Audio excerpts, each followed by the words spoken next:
Michigan. And I recently moved to Los Angeles about 8 months ago.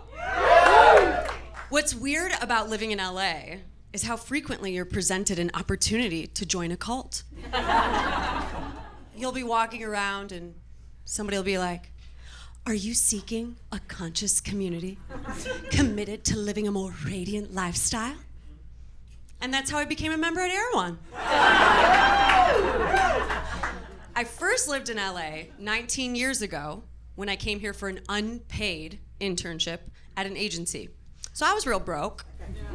One of our clients was the rapper The Game. You know, this is how we do. But one day, he asked me to get him 2 $19 burritos, and he never paid me back. They say, don't hate the player, hate the game, and I do. That's what I keep forgetting about living here in LA. We live where the celebrities live. I recently discovered that the guided meditation I go to every single week is led by a former Pussycat doll. It's true. So now I can't help it. Every time I walk out, I'm like, don't you wish your chakras were aligned like me?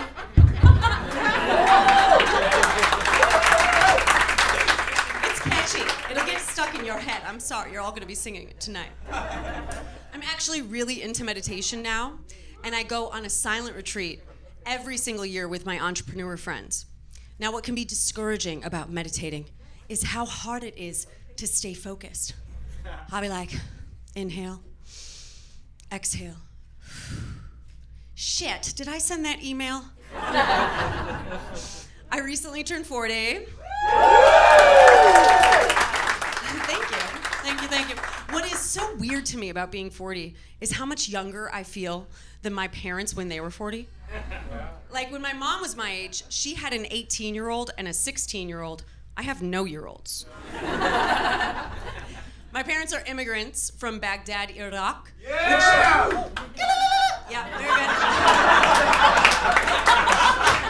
So, that noise means I'm first-generation American and I come from a very long line of arranged marriages.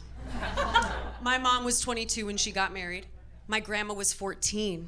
And my great-grandmother was 10 years old. It's fucking true. I know. I mean, were they like, was it easier to find a husband in Iraq than a babysitter? Like, what the fuck? On my grandmother's wedding night, were they like, she knows how to ride a bike, she'll figure it out. Yeah. So I am the first woman in my lineage with the freedom, power, and opportunity to choose if, when, and who I marry. So far, I've chosen no one. Mostly because I'd like to raise the average marriage age for my ancestors. Yes, and since I'm 40 and I haven't been married yet, I'm doing a fucking stellar job. That is my version of girl math. Baghdadi edition. I'm recently single again. What's hard about being 40 and single is some people don't know what to do with you. My old school family members are like, but Habibi, who will open your pickled turnip jars? When I was in my 20s and 30s, I hated going to Middle Eastern weddings because everyone would come up to me with this very antiquated saying, Yom Talach, which means your day will come. Yeah. Now at 40, I don't mind going because nobody says shit to me. If you listen closely, though, you can hear them whisper as I walk by. Her day has passed. She is too old. No one will want to babysit her. What's hard about still being single at my age is seeing some of your friends get married not once, but twice. I'm like, damn!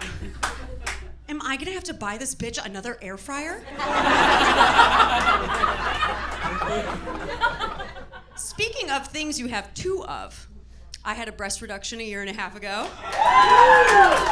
Yeah, I went from an E cup to being able to sit up straight. I recently went to a Korean spa for the first time, and if you've never been, they exfoliate your entire body with what feels like sandpaper.